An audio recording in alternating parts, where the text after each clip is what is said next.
Lights above buzzed like angry wasps, their harsh glare bouncing off the greasy linoleum floor of Marino's diner. My feet screamed with every step, the cheap canvas shoes doing nothing to cushion the relentless pounding against concrete disguised as flooring. 8 hours. No, 9 now. My shift should have ended an hour ago. But Denise called in sick, again. And Marco, our perpetually stressed manager, had looked at me with those pleading eyes that said he knew I couldn't afford to say no. I couldn't. The tips tonight had been mediocre at best. Crumpled singles and loose change that barely made a sound when I shoved them into my apron pocket. My daughter's medication cost $237. I had $63. The math was simple, brutal, and it sat in my chest like a stone. "Sweetheart, can we get some more coffee over here?" The man in booth 7 waved his empty mug, his voice carrying that edge of impatience that came from people who'd never had to wait for anything in their lives. "Right away, sir." My voice came out steadier than I felt, the customer service smile stretching across my face like a mask I'd worn so long it had left permanent creases. I grabbed the pot from the burner, its heat seeping through the thin handle, and made my way across the diner. The smell of burnt coffee and recycled grease had long since stopped bothering me. It clung to my uniform, my hair, probably my skin. I'd stopped noticing, the way you stop noticing a constant ache until someone presses directly on the bruise. Outside, rain began to fall, each drop catching the neon sign in the window. Marino's, red letters with the I flickering like a dying heartbeat. The weather matched my mood. Seattle in November was essentially one long, gray exhale of despair. My right ankle chose that moment to remind me of its existence, sending a sharp spike of pain up my leg. I'd twisted it last week carrying Emma up 3 flights of stairs to our apartment when the elevator broke. Again, it hadn't healed properly, because I hadn't rested it, couldn't afford to rest it. The bills didn't care about my pain threshold. "You look dead on your feet, Ava." Marco appeared beside me, his perpetual frown deepening as he took in what must have been my pale, exhausted face. "You okay?" "I'm fine," I lied. Because what else could I say? That my body felt like it was held together with duct tape and sheer willpower? That every step made me want to cry? That I was one more crisis away from completely falling apart? He didn't look convinced, but he nodded anyway. Table 12 just sat down, VIP section.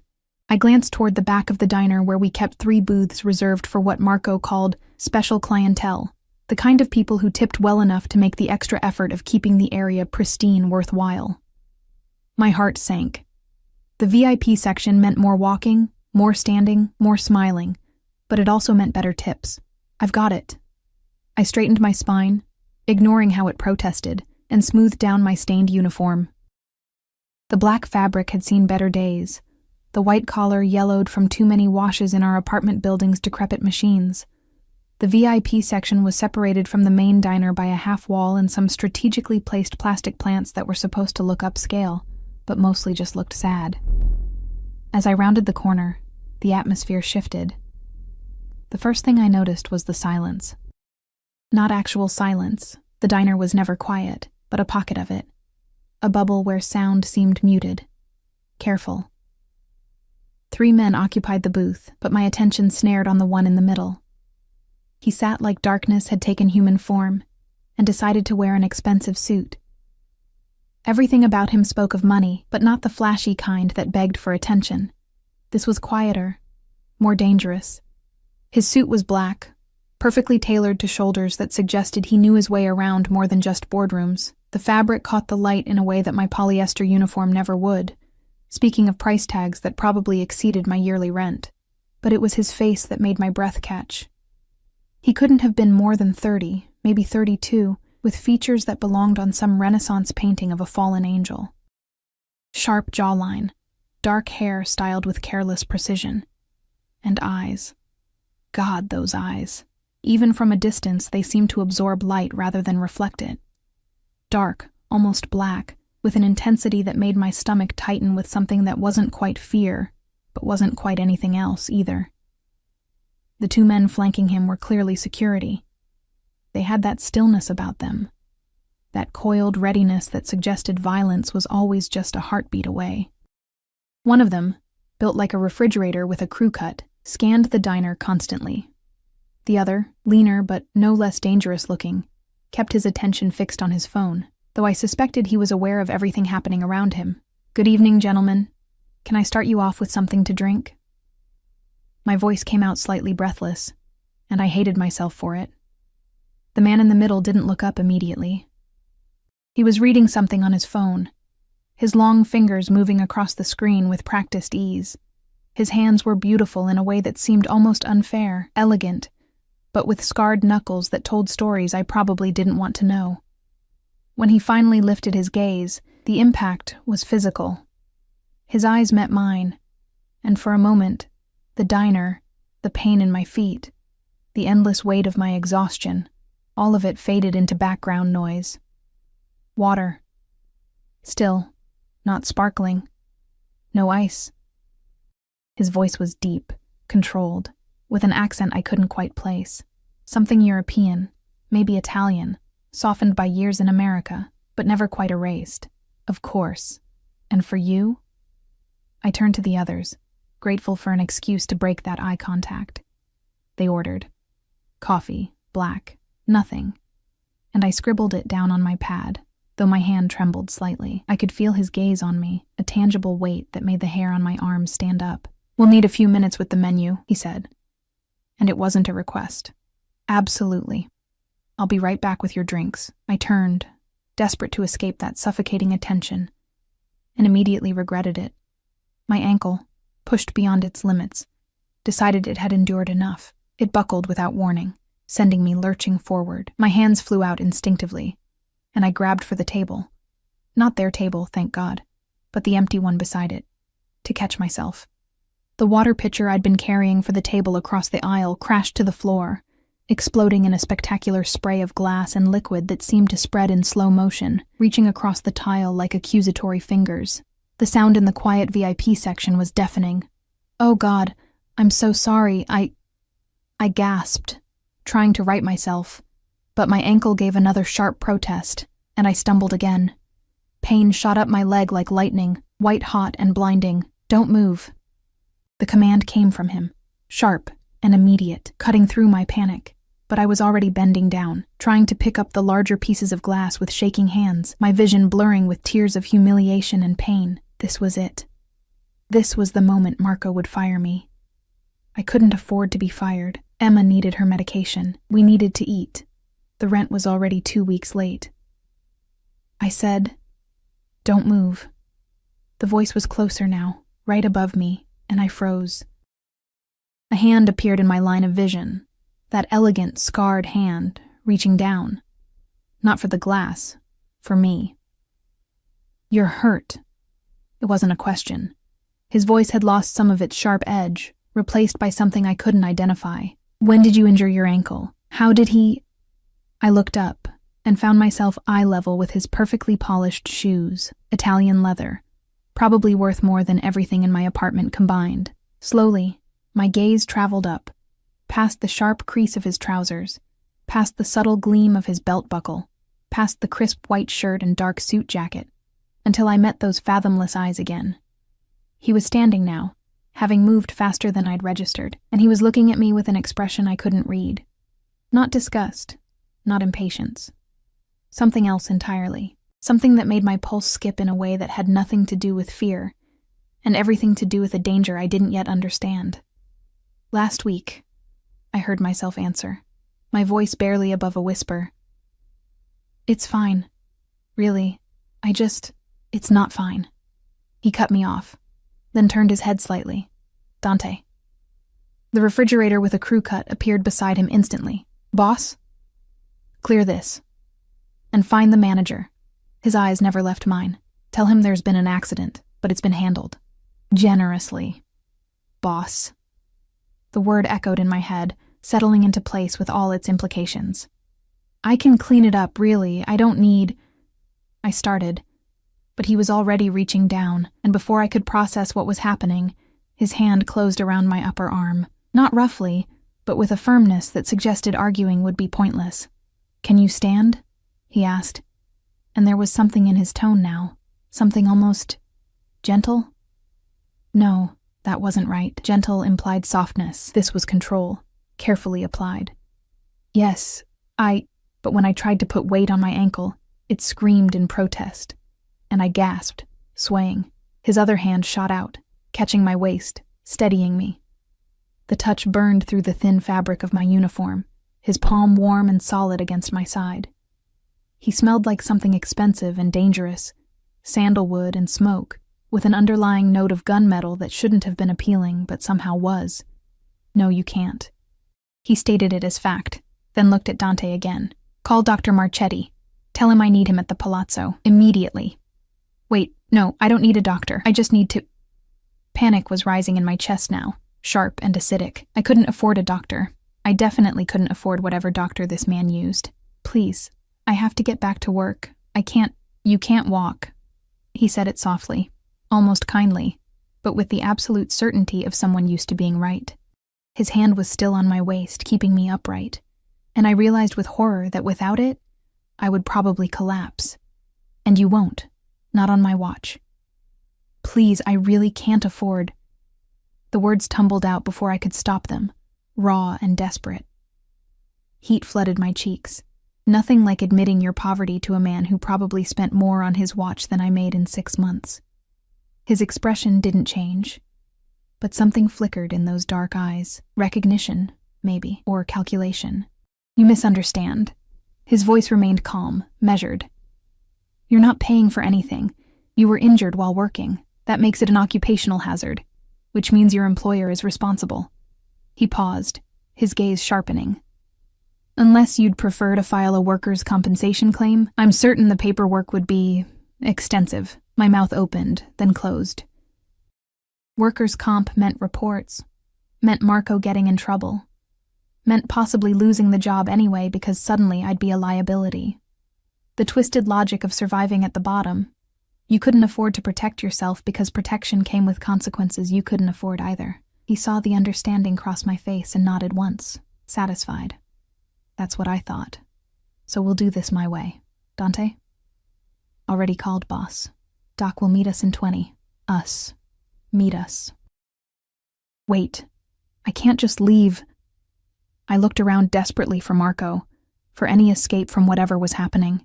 The other customers were staring now, their curious gazes adding another layer to my humiliation. My shift doesn't end for another hour, and your shift ended the moment you injured yourself further by continuing to work on a damaged ankle. He wasn't asking, wasn't negotiating, simply stating reality as he saw it, or rather, as he was making it. You'll come with me, see the doctor, and then we'll discuss your circumstances. Discuss my circumstances. The words sent ice down my spine. Marco appeared then, his face flushed, eyes darting between me and the man whose hand was still on my waist. Mr. Castellano, I'm so sorry for the disruption. We'll of course comp your entire... That won't be necessary. Castellano. The name clicked into place with the force of recognition I'd been avoiding. Castellano. As in the Castellano family. As in the rumors, the whispered stories, the news reports that never quite stuck because witnesses never quite testified. However, your employee requires medical attention. I'm ensuring she receives it. It wasn't a discussion. It was a statement of intent, delivered with the casual authority of someone who'd never been told no, and wouldn't recognize it if he heard it. Of course, whatever she needs. Marco was practically bowing, which would have been funny if I wasn't currently being held upright by what was very likely a Mafia boss. Ava, take whatever time you need. Your job will be here. Her job will be evaluated once she's recovered. Castellano's words were silk over steel. If the working conditions here contributed to her injury, adjustments will need to be made. The threat hung in the air, unspoken, but unmistakable. Marco went even paler. Now, if you'll excuse us. Castellano shifted, and before I could protest, his arm moved from my waist to behind my knees. He lifted me as if I weighed nothing, cradling me against his chest with the kind of ease that spoke of strength carefully controlled. Put me down. The words came out as a strangled whisper. Every eye in the diner was on us now. My humiliation was complete. Please, I can walk. I just need... You can't walk. You already established that when you nearly fell twice. His voice was low, meant only for me, and carried a note of something almost like amusement. Almost. Stop fighting and let me help you. Help. As if men like him helped people like me without expecting something in return. But what choice did I have? My ankle throbbed with every heartbeat, sending waves of nausea through me. I couldn't stand on my own, couldn't work, couldn't even maintain the basic dignity of walking out of here under my own power. So I stopped struggling. His chest was solid beneath my cheek, his heart beating steady and slow against my ear. That expensive scent surrounded me. Sandalwood, smoke, and something darker I couldn't name. Dangerous. Everything about him screamed danger. From the way his security moved ahead to check the exit, to the absolute certainty in his movements, to the casual way he'd taken control of my entire situation in under 5 minutes. The rain hit us the moment we stepped outside. Cold, sharp drops that felt like tiny accusations. A black SUV waited at the curb, sleek and gleaming despite the weather. The windows were tinted so dark they looked like sheets of obsidian. The lean security guard, not Dante, had the rear door open before we reached it. "Easy," Castellano murmured as he maneuvered me inside. The interior was all black leather and new car smell, with seats that probably cost more than my monthly rent. He set me down carefully, his hands lingering a moment longer than necessary, then slid in beside me, too close.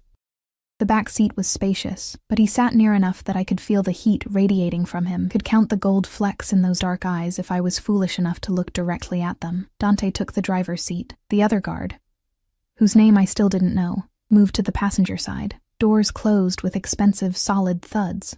The locks engaged with a click that sounded far too final. Where are we going? My voice came out smaller than I intended. My home. The palazzo. He was looking at his phone again, scrolling through messages with that same focused intensity he'd had in the diner. "The doctor will meet us there." "Your home." I repeated it, trying to make it sound less insane, trying to make the reality of sitting in a vehicle with a man who probably had people killed before breakfast sound remotely normal. "I can't go to your home. I have a daughter. She's with my neighbor, but I need to—" His head snapped up. A daughter.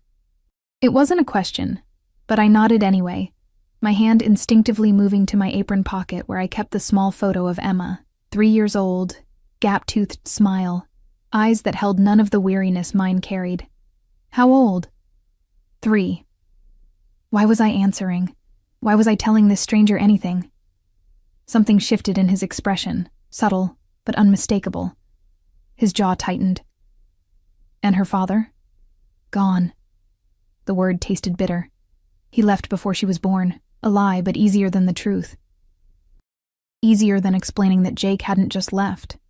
He'd stolen from me, taken the money my mother left me when she died, cleaned out our joint account, and disappeared into whatever hole people like him crawled into when their crimes caught up with them. Castellano studied me for a long moment, and I had the uncomfortable feeling he could see right through my lie, could see everything. Every desperate choice, every skipped meal, every night I'd cried in the bathroom so Emma wouldn't hear. "What's your daughter's name?" "Emma." It came out as a whisper. He nodded once, then turned to Dante. "Send someone to—" He looked at me expectantly. "What?" "No, I can't tell you where I live. I can't. Your daughter needs to know you're all right." His voice was patient, but firm. "And you need to not be worried about her while the doctor examines you. So you'll tell Dante your address, and he'll send someone to inform your neighbor that you've been delayed but are safe. Unless you'd prefer your 3-year-old to spend the evening wondering where her mother is." The manipulation was so smooth I almost didn't catch it. Almost. But he was right, damn him. Mrs. Chen would be worried. Emma would be worried. And I had no phone. It had died hours ago, and the charger was broken. No way to contact them. I gave Dante the address, hating myself with every word. "Make sure Chen, that's the neighbor, knows she'll be compensated for her time." Castellano added, still looking at his phone, generously, "I can't pay you back for any of this." The words burst out, sharp with frustration. "Whatever you're spending, whatever this is, I can't." "I haven't asked you to." He glanced up, and there was something predatory in his gaze now. Something that made my breath catch. "Consider it an investment. In what?" His lips curved slightly, not quite a smile. Something more dangerous. That remains to be seen. The vehicle glided through Seattle's wet streets, moving with a smoothness that spoke of superior suspension and a price tag I didn't want to contemplate. Rain streaked the windows, turning the city lights into watercolor blurs. We left downtown behind, heading toward the hills where houses became estates, and estates became fortresses. "How long have you worked at Noirrose?" The question came casually, but I was learning nothing this man said was truly casual. 6 months. Since Jake left. Since I'd lost the apartment we could almost afford and moved into the one we definitely couldn't. Since everything fell apart. And before that, I was a student, nursing school. Another life. Another version of myself who thought planning for the future meant something. His eyebrow rose slightly. What happened? Life happened. I kept my voice flat. Babies are expensive, so is rent. Nursing school became a luxury I couldn't afford. He absorbed this information with a slight nod, then returned to his phone. The silence stretched, broken only by the whisper of tires on wet pavement and the occasional murmur as Dante spoke into his earpiece. The palazzo, when we reached it, wasn't what I expected. Not that I'd known what to expect from a Mafia boss's home, but the understated elegance caught me off guard. It sat behind high walls and iron gates that opened smoothly at our approach. The building itself was modern, all clean lines and dark glass, but with classical touches, pillars, archways, that suggested old money trying to reconcile with new power. Dante pulled into an underground garage that held more vehicles than some dealerships, each one sleek, dark, expensive. The SUV's engine died, and suddenly the silence felt oppressive. "Can you walk if I support you?" Castellano asked. "I can try." That's not what I asked. I met his gaze, frustrated. "No, probably not." He nodded, seemingly satisfied by the honest answer, and exited the vehicle. My door opened a moment later, and once again I found myself being lifted as if I were made of air. This time, I didn't protest. My ankle was throbbing with a vengeance now, each pulse sending nausea rolling through my stomach. The elevator was mirrored, forcing me to confront my reflection. I looked exactly as terrible as I felt. Hair escaping its ponytail, uniform stained and wrinkled, face pale except for 2 spots of feverish color on my cheeks. Next to Castellano's dark, composed elegance, I looked like something the cat dragged in and then thought better of. "Stop." His voice cut through my self-assessment. "Stop what?" "Looking at yourself like that, like you're less than." The observation was so unexpected, so strangely intimate, that I didn't have a response. The elevator doors opened before I needed one. His apartment, no, penthouse, occupied the entire top floor. The doors opened directly into a space that was all dark wood, leather, and the kind of minimalist design that only looked simple because everything cost a fortune. Floor-to-ceiling windows offered a view of Seattle's skyline glittering through the rain, the city I'd lived in my entire life, looking suddenly foreign and beautiful from this height. He carried me through the open living area and down a hallway, finally setting me down on a leather sofa in what appeared to be a private study.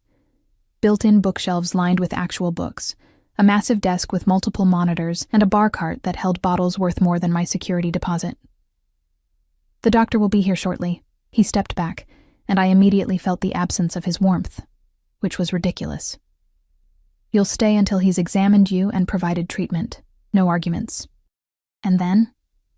I hated how small my voice sounded. He studied me for a long moment, and I had the sense of being catalogued, evaluated, assessed for value in some equation I couldn't begin to understand. "And then," he said softly, dangerously, "we negotiate." The doctor arrived within 15 minutes, a silver-haired man with kind eyes and hands that moved with practiced efficiency. Dr. Marchetti, Castellano had called him. He examined my ankle with gentle precision, while I sat rigid on the leather sofa, hyper-aware of Castellano watching from his position near the window. "Severe sprain, possibly a minor fracture," Dr. Marchetti announced in accented English, his touch careful as he wrapped my ankle in a temporary brace. "You'll need an X-ray to be certain. But regardless, you've been walking on this for too long. The swelling is significant. Can she walk?" Castellano's question cut through the clinical assessment. Not for at least a week, possibly 2. She needs rest, ice, elevation. Crutches at minimum. The doctor looked at me with something like reproach. You should have seen someone immediately when this happened. Should have.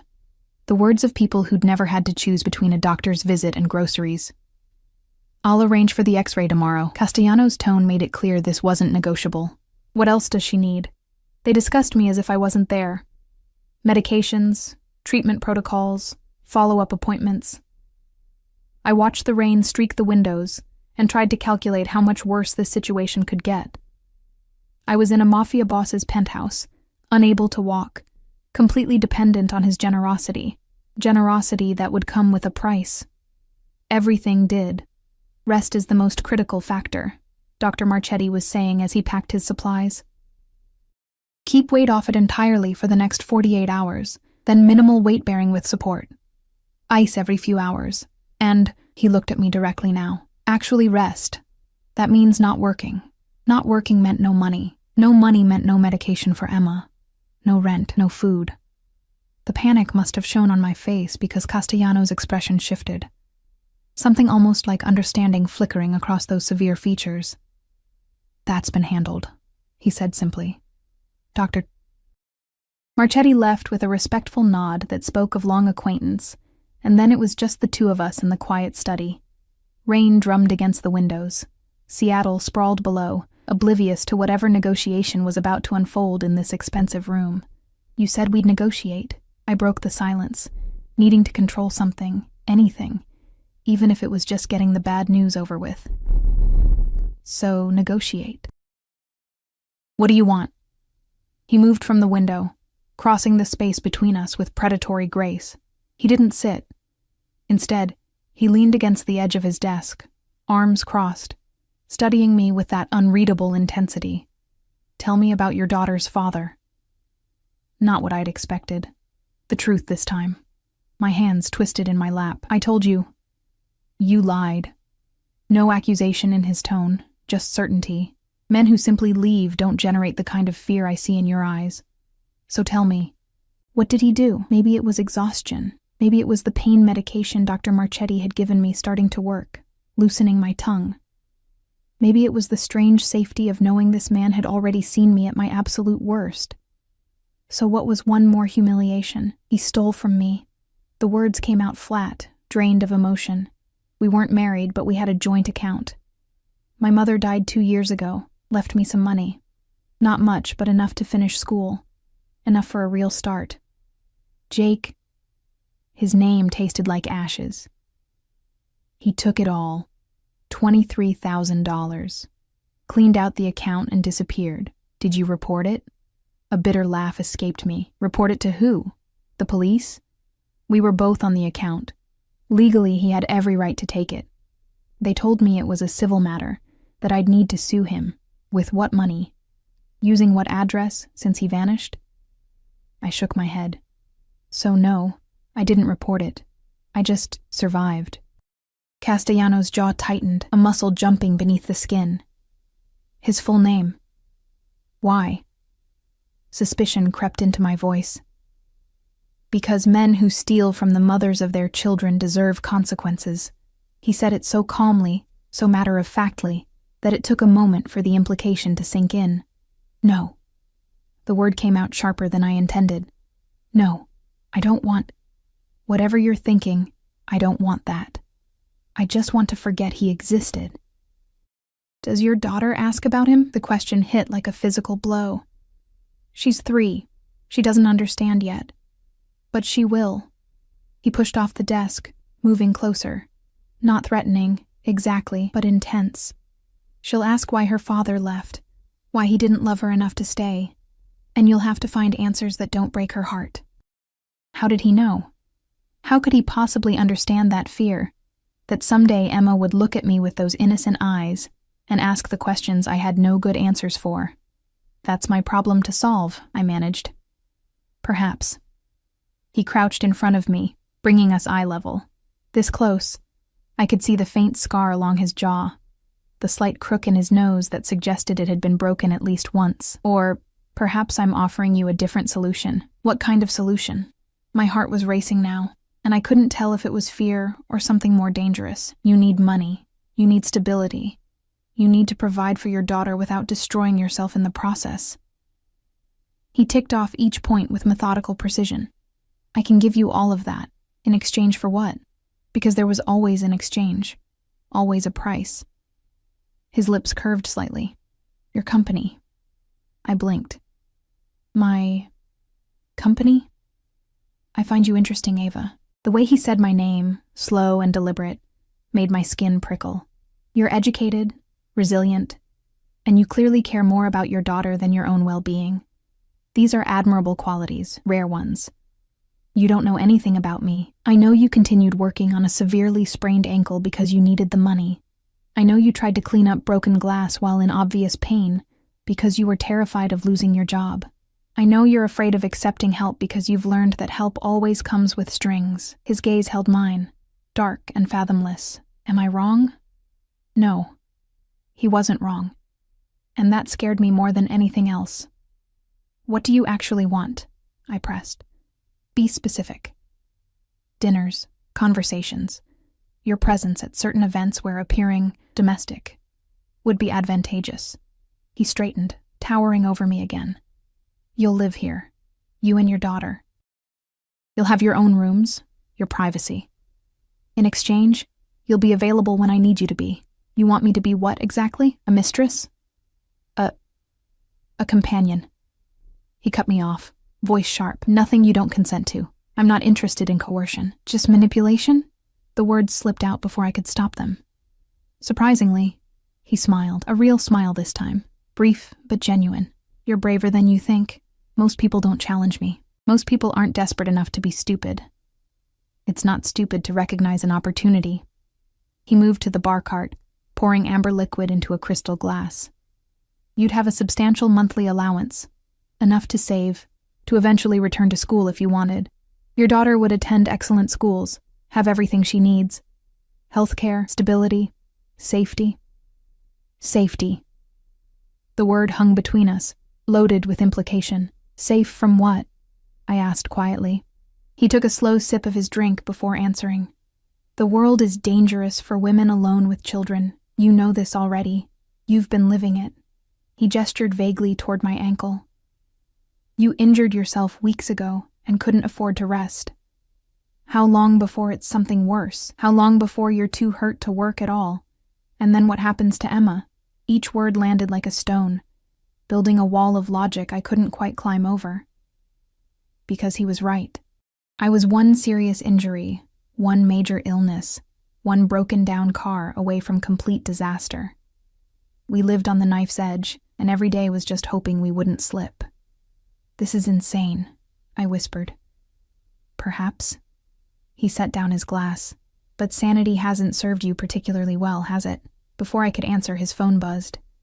He glanced at it, frowned slightly, then looked back at me. Your neighbor has been informed you're safe.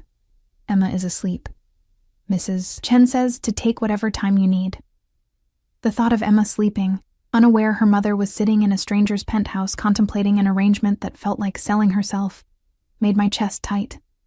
I need to think about this, I said finally. Of course. He checked his watch, something sleek and expensive that probably cost more than a year of my salary. It's late. You'll stay here tonight. I can't. You can't walk, he reminded me, patient but firm. And before you panic, there are 6 bedrooms in this penthouse. You'll have your own, with a lock if it makes you feel better. Dante will bring you something to eat, and in the morning, we'll discuss this further. Agreed? What choice did I have? My ankle throbbed with renewed intensity, as if reminding me of my current helplessness. I was trapped here by my own body's limitations, by circumstances I hadn't chosen but couldn't escape. Agreed, I said, hating the defeat in my voice. He nodded, then moved to the door. One more thing, Ava. I looked up at him. This beautiful, dangerous man, who'd somehow turned my life completely upside down in the span of a few hours. Jake Martinez. That's his full name, isn't it? When I didn't answer, he smiled slightly. Your reaction tells me I'm right. Consider it handled. I told you you didn't want him hurt. I heard you. His expression was unreadable, but you didn't say you didn't want your money back. So I'm getting your money back. Call it a gesture of good faith.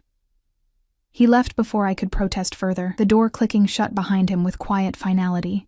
I sat in the expensive silence, surrounded by luxury I'd never aspired to, trapped in a situation I couldn't fully understand. Through the window, Seattle glittered like scattered diamonds, beautiful and distant. Somewhere down there was my tiny apartment, my sleeping daughter, my real life. And here I was, at the top of the world, with a man who terrified and intrigued me in equal measure, being offered everything I needed wrapped in a package I wasn't sure I could afford to accept. The leather sofa was soft beneath me. My ankle pulsed with each heartbeat. And somewhere in my chest, beneath the fear and the exhaustion and the overwhelming sense of unreality, something else stirred. Something I didn't want to name, something that whispered this might not be the worst thing that had ever happened to me. That thought scared me more than anything else. Dante appeared shortly after with a tray of food. Real food. Not the diner leftovers I usually survived on. Soup that smelled like heaven. Fresh bread, fruit that looked like it had been selected by someone who actually cared about quality. I ate mechanically, my mind churning through everything that had happened. The bedroom he led me to was bigger than my entire apartment.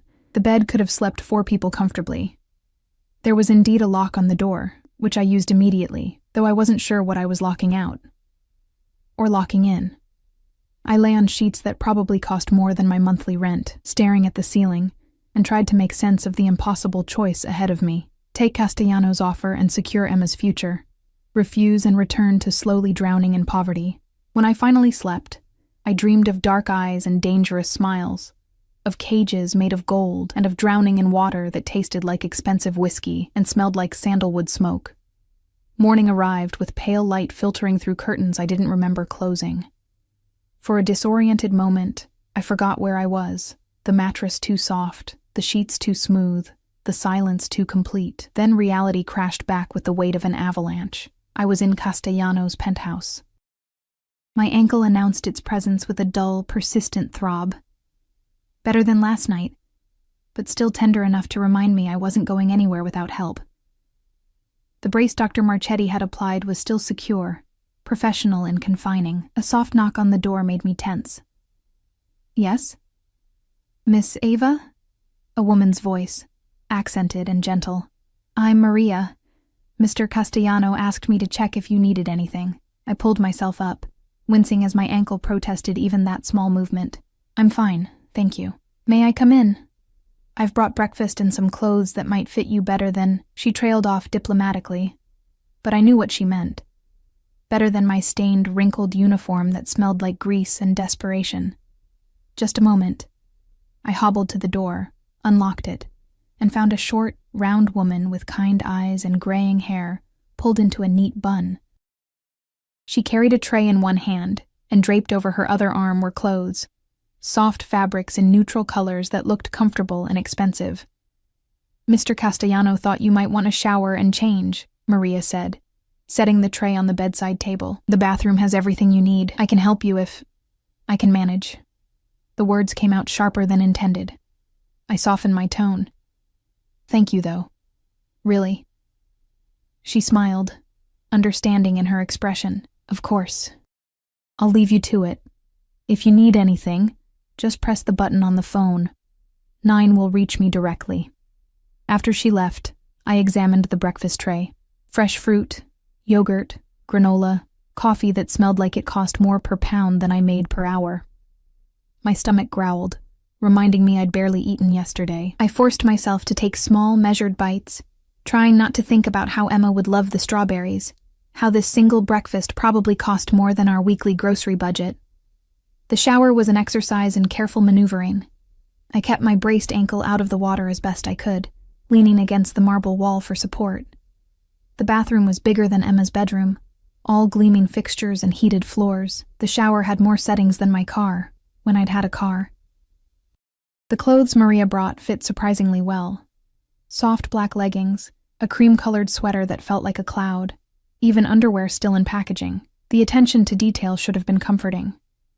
Instead, it felt invasive, like Castellano had cataloged my size just by looking at me, filed the information away for future use.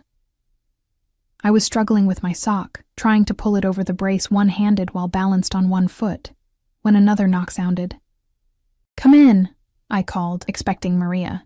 Castellano entered instead, and the air in the room immediately felt thinner. He'd changed from last night's formal suit to dark jeans and a black Henley that clung to shoulders that had no business being that broad. His hair was slightly damp, suggesting a recent shower, and he looked younger somehow, still dangerous, but more human. "You should have called for help." He crossed the room before I could respond, kneeling in front of me and taking the sock from my hands. His movements were efficient, careful not to jostle my ankle as he worked the fabric over the brace. "I can dress myself," I protested weakly. "I'm sure you can, but you don't have to." He finished with the sock and looked up at me, his face level with my knee, close enough that I could see the exact shade of his eyes. Not black, but a deep, rich brown that caught the morning light. "That's the point of my offer, Ava. You don't have to do everything alone anymore." The words settled over me like a weight, or maybe like wings. I couldn't tell which. He stood, offering his hand. "Come. We need to talk, and you need to eat more than the few bites you managed. How did you—" "Maria reports to me," he said it without apology, "as does everyone in this building. I like to know what's happening under my roof." Control. Everything with him came back to control. He supported me as we made our way to the main living area. In daylight, the space was even more impressive and more intimidating. Everything was precisely placed, exactly chosen, a reflection of a mind that orchestrated rather than simply lived. He settled me on the sofa, the same one from last night, and Maria appeared almost instantly with more food. Eggs cooked perfectly, toast with butter that melted on contact. More of that incredible coffee. Castellano sat across from me, a glass of water in his hand, watching as I ate. "You don't eat breakfast?" I asked, uncomfortable under his scrutiny. "I ate hours ago. I'm an early riser." He set down his glass. "Your neighbor was contacted again this morning. Emma is fine, ate a full breakfast, and is currently watching cartoons. Mrs. Chen asks if you'll be picking her up today." My heart clenched. A full day. I'd been away from Emma for a full day, the longest we'd been apart since she was born. "I need to see her." "Of course. Dante will take you whenever you're ready." He paused. "Unless you'd prefer to bring her here." The offer hung between us, loaded with implication. Bringing Emma here would mean something. Would mean I was considering his proposal seriously, not just being polite until I could escape. "I need to talk to you first," I said carefully.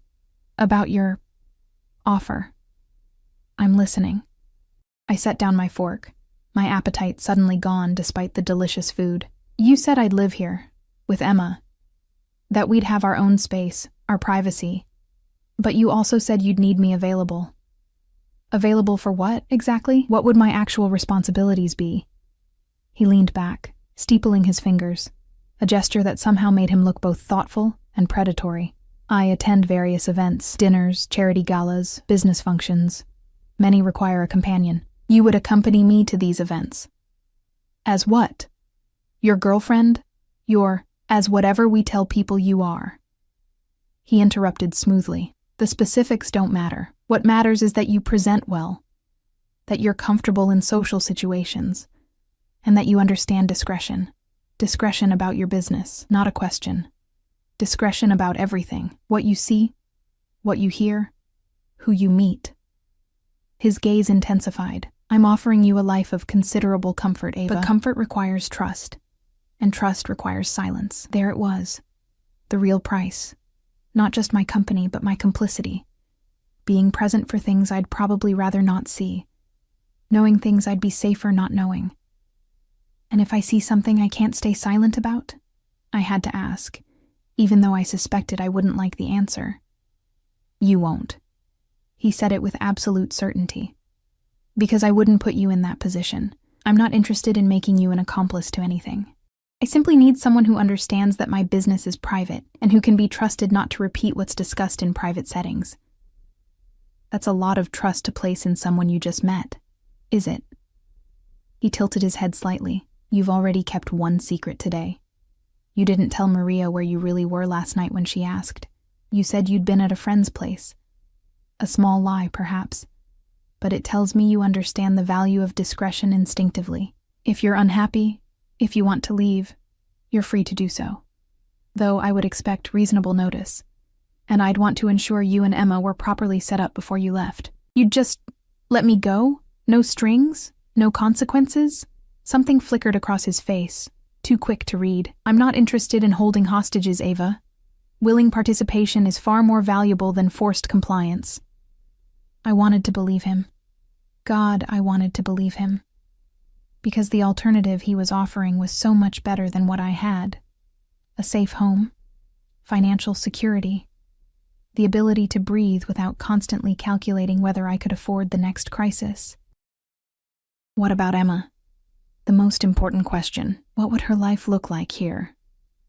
For the first time since I'd met him, Castellano's expression softened. Just a fraction, but enough to notice. She would be protected, safe. She'd have access to excellent schools, activities, whatever she needs to thrive, and...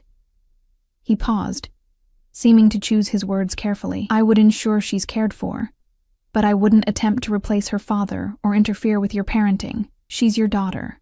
Those decisions would remain yours. You don't like children? I couldn't help asking. I don't know children.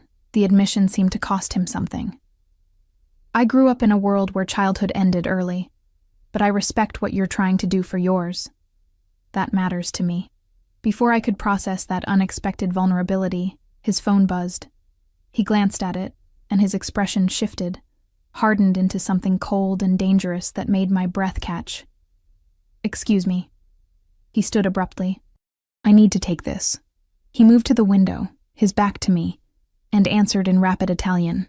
I didn't speak the language, but I understood tone. Whoever was on the other end was getting orders, delivered with the kind of cold precision that reminded me exactly who I was dealing with.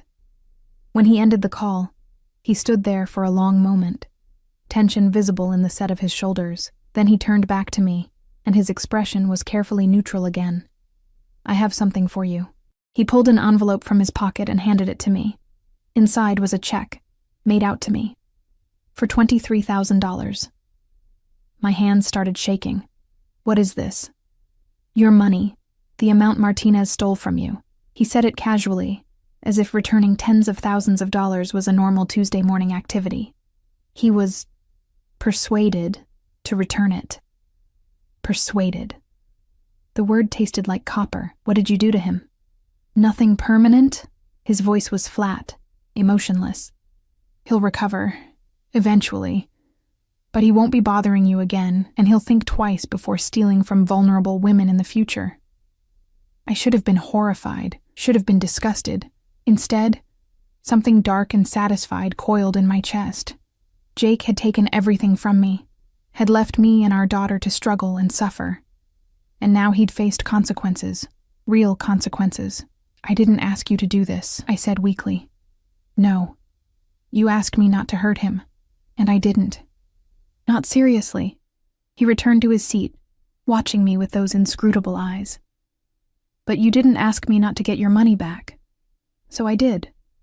Consider it a demonstration. Of what? Of what it means to be under my protection. He leaned forward slightly.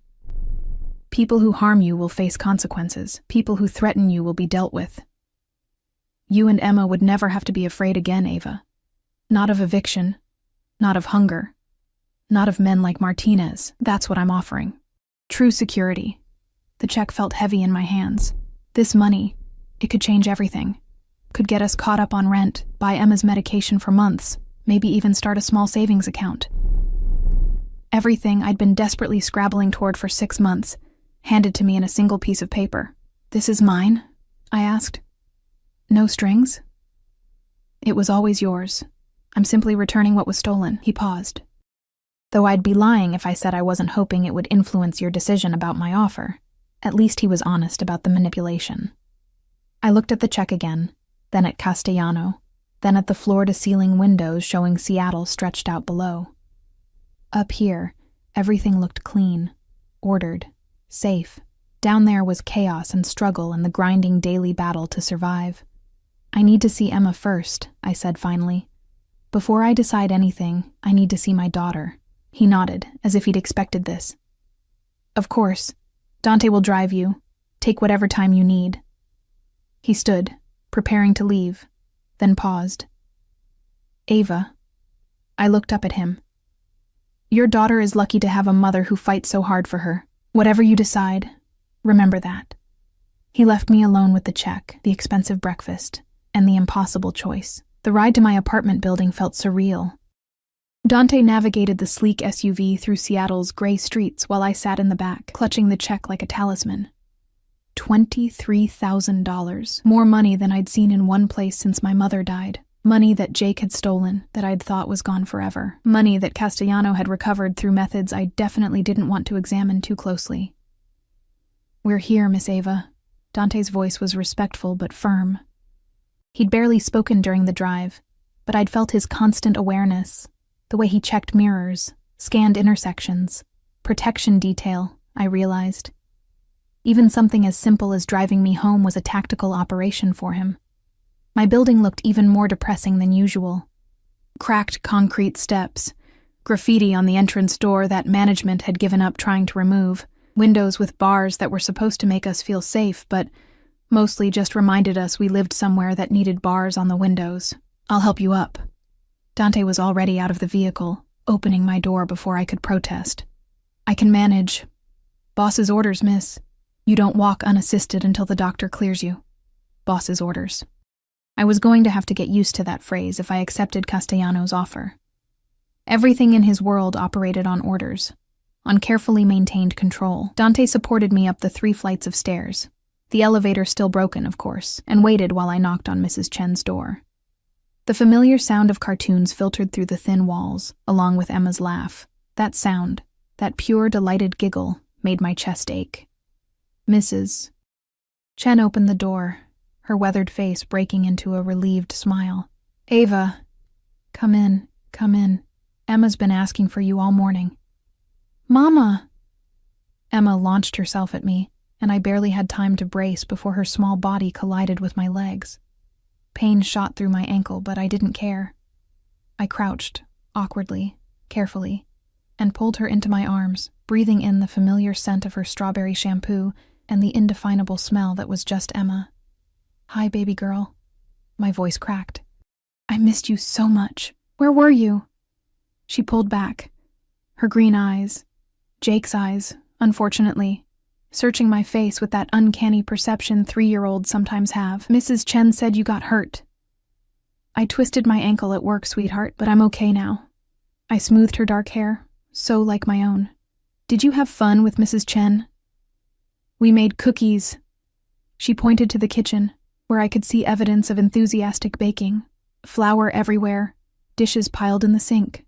"And we watched Frozen, and I slept in the big bed," and she suddenly noticed Dante standing in the doorway, and her enthusiasm dimmed to uncertainty. "Who's that?" "That's Dante. He's a friend. He helped Mama get home." Dante, to my surprise, crouched to Emma's level, his hard features softening slightly. "Hello, Emma. Your mama tells me you like cartoons." Emma nodded shyly, half hiding behind my leg. "My niece loves cartoons too, especially the ones with princesses." He glanced at me, then back to Emma. "Maybe your mama will let me wait in the car while you two talk." It was smoothly done, giving me privacy while also making it clear he wasn't leaving. Protection, I realized again. Or surveillance. Maybe both. After Dante left, Mrs. Chen made tea while Emma showed me her coloring book, chattering about everything I'd missed. Normal. Beautifully, perfectly normal. This was our life. Small apartment, borrowed space, makeshift family comprised of whoever was kind enough to help. Ava, dear. Mrs. Chen's voice pulled me from Emma's explanation of why she'd colored the princess's dress purple instead of pink. "That man who came by last night, the one who gave me money." She paused meaningfully. He was very well-dressed. I'd known this conversation was coming. Mrs. Chen had raised 3 kids, survived 40 years in this neighborhood, and had developed a radar for trouble that rivaled any security system. He's my boss. The lie came easier this time. He felt bad that I got hurt at work, so he's helping out until I can work again. Your boss. She didn't sound convinced. At the diner? It's complicated. I kept my voice low, conscious of Emma sitting nearby. But he's helping us. And right now, I need help. Mrs. Chen studied me for a long moment, then sighed. Just be careful, dear. Men like that. Men with money and power. They don't help people for free, I know. The words tasted bitter because they were true. But sometimes you take the help anyway, because the alternative is worse. She squeezed my hand, understanding in her tired eyes. She'd made her own difficult choices over the years. We all did, those of us living at the bottom, constantly calculating which risks were worth taking. After an hour of playing with Emma, reality began reasserting itself. Our apartment was across the hall, closer, but still requiring me to walk. And when I opened the door, the familiar space hit differently. The sagging couch I'd bought third hand, the tiny kitchen with appliances that worked most of the time, Emma's corner, carefully organized despite the cramped space, with her small bed and milk crates serving as shelves for her few toys. This was home. This was safety, in its own way. Known quantities, familiar struggles, but it was also slowly killing me. I saw it now with fresh eyes.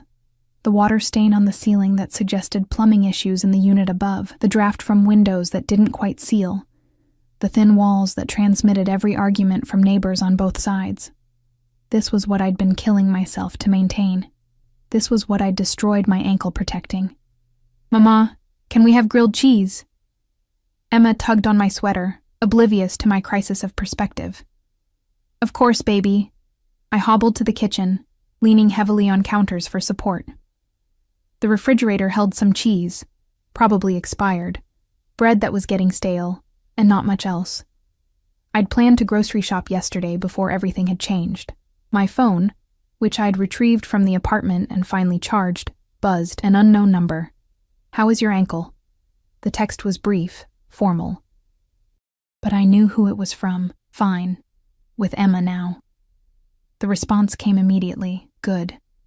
Take your time. Dante will wait as long as necessary. I stared at the message, then at Emma sitting at our tiny table, swinging her legs and humming to herself, happy, innocent, unaware that her mother was contemplating upending both their lives. The check was in my pocket.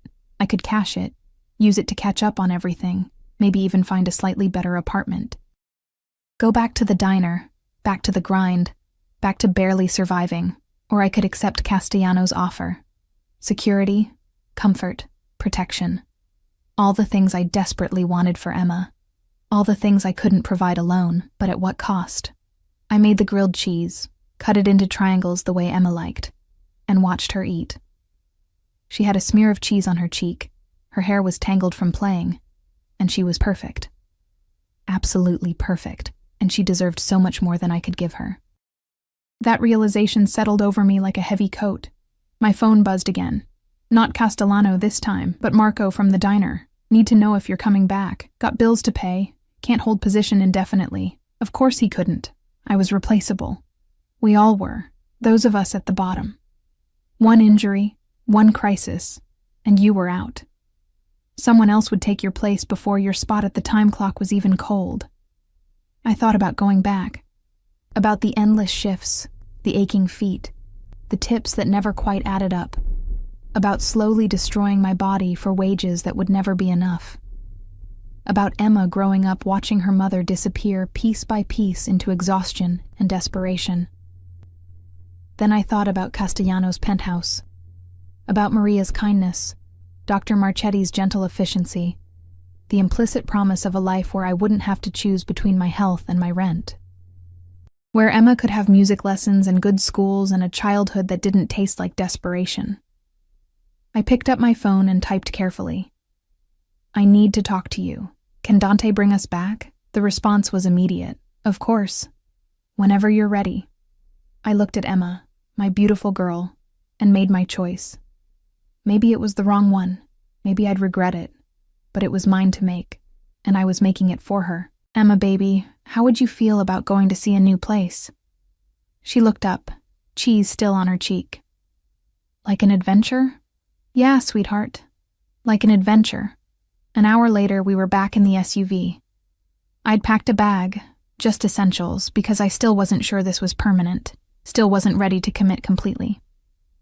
Emma sat beside me in a car seat that definitely hadn't been there earlier, secured with the kind of efficiency that suggested Dante had done this before. Nice car, Emma announced, touching the leather seats with wonder. It smells like new shoes. Despite everything, I smiled. Trust a 3-year-old to sum up luxury as smelling like new shoes. The palazzo looked different in afternoon light. Less intimidating, maybe. Or perhaps I was just getting used to the idea of it. Dante helped me from the car, then turned to Emma with unexpected gentleness. Want to see something cool? Emma nodded eagerly, and he pressed a button on his key fob. The SUV's lights flashed in a complex pattern that made Emma gasp with delight. Again, she demanded, and Dante obliged, his stern face almost smiling. The elevator ride up was quiet, except for Emma's chatter about the buttons, the mirrors, how high we were going. She wasn't scared, wasn't nervous, just excited, seeing this all as the adventure I'd promised. If only I shared her confidence. Castellano was waiting when the doors opened. He'd changed again, back to a suit, dark and perfectly fitted, but his attention went immediately to Emma, and something in his expression shifted, softened, just slightly. You must be Emma. He crouched down, same as Dante had, bringing himself to her level. I'm Luca. Are you Mama's friend? Emma asked with the blunt honesty of children. I am. He glanced at me briefly, something unreadable in his dark eyes. And I'm very happy to meet you. Do you have toys? Trust Emma to cut straight to what mattered. I don't. He said it seriously, like this was an important admission. But we could get some if you'd like. What's your favorite? Dinosaurs, Emma announced proudly. The big ones with long necks. Brachiosaurus, Castellano Luca said with a small smile. Excellent choice. He stood then, offering me his hand. I took it, let him help me up, and tried to ignore how his touch sent sparks along my skin. Maria has prepared rooms for you both, he said quietly. Connected, so Emma will be close. I thought you'd prefer that. Thank you. The words felt inadequate. He led us down a hallway I hadn't seen before, to a suite that took my breath away. The main room was decorated in soft neutrals, with a large bed, sitting area, and windows that offered the same stunning city view. But it was the connecting room that made my throat tight. A child's bedroom, already furnished. Not pink or purple or any of the princess clichés. Instead, it was done in soft greens and blues, with cloud-painted walls and a bed shaped like a reading nook. And there, on a shelf clearly installed recently, was a collection of dinosaur figures, including several long-necked Brachiosaurus. When did you... I started. This morning. After you said you needed to see Emma, he was watching my reaction carefully. I wanted her to feel welcome. Emma had already discovered the dinosaurs, letting out a delighted squeal that made my eyes burn with tears I refused to shed. You didn't have to do this, I whispered. Yes, I did. He turned to face me fully. If you're going to trust me with your safety, with your daughter's happiness, then I need to show you I'm worthy of that trust. This, he gestured to the room, is just the beginning. Mama, look. Emma held up a purple triceratops. Can I play with them? Of course you can, baby. They're yours. As Emma settled into playing, making the dinosaurs have elaborate conversations, Luca guided me back into the main room, closing the connecting door slightly so we could talk, but I could still see Emma. So, he settled into the chair across from me. Have you made your decision? I looked at the room. Beautiful, safe, comfortable. Looked through the doorway at Emma, happier than I'd seen her in months. Thought about the check in my pocket, the choices that had led me here, the future I could give her if I was brave enough to take this chance. I have conditions, I said finally. I'm listening. Emma comes first. Always. If I ever feel she's unsafe or unhappy, or if this arrangement isn't working for her, we leave immediately. No arguments. Agreed. I want everything in writing. The financial arrangement, the expectations, all of it. Clear terms. My lawyer will draft something by tomorrow. And I took a breath. I need to know what I'm really getting into. Your business, your world. I won't be complicit in anything that hurts people, and I won't raise Emma around violence. His expression darkened slightly. My business is complicated.